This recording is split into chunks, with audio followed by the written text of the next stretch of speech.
Hello friend, तो किराए के मकान की समस्या है। तो चलिए मैं बताती हूँ कि मेरे साथ क्या क्या प्रॉब्लम हुआ था। मैं 1 अप्रैल को शिफ्ट हो गई थी यहाँ पे यूपी में।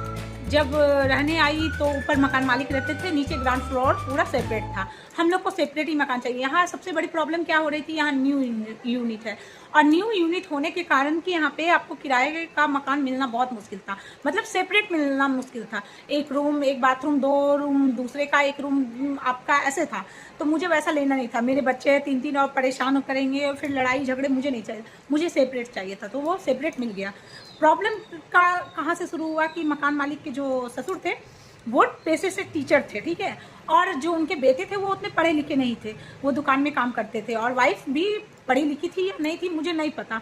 धीरे मेरा ज़्यादा बात ही नहीं हुआ उनसे, थोड़ा बहुत बात हुआ, वो भी मैं आगे बताती हूँ क्या बात हुआ। तो फिर क्या हुआ कि जब हम लोग रहने लगे, 1 महीने लगभग मैं उस मकान में रही थी। तो गर्मी जैसे जैसे बढ़ने लगी, बच्चे परेशान। वेंटिलेशन नहीं रहने के कारण क्या होने लगा कि जैसे जैसे गर्मी बढ़ा, कूलर भी काम करना बंद कर दिया। एसी रहते हुए भी एसी नहीं लगा सकते थे क्योंकि विंडो नहीं था।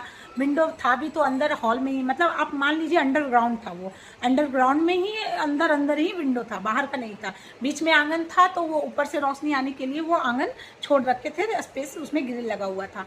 वो वहीं पे खाना बनाती थी, आंगन पे ही बैठती थी और उसके साइड में वो चूल्हे रख के वहाँ पे खाना बनाती थी।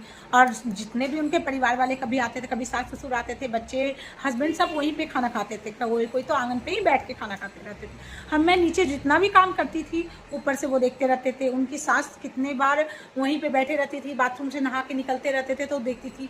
तो बोलती थी अरे कोई बात नहीं, हम तो लेडीज हैं, लेडीज ही रहती हैं, बच्चे लोग स्कूल चले जाते हैं, हस्बैंड ड्यूटी चले जाते हैं काम करने के लिए दुकान पे, और ससुर जी छोटे वाले बेटे के घर चले जाते थे। एक्चुअली उनके ससुर रिटायर्ड थे, वो खाना वाना खा के चले जाते थे, फिर आते थे 10-11 बजे वो सोने के लिए।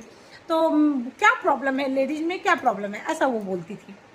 तो आप लोग बताना दोस्तों, क्या औरतों में कोई शर्म नहीं होती है? और आगे देखने के लिए नेक्स्ट वीडियो में देखिएगा क्योंकि ये बहुत लंबा हो गया है।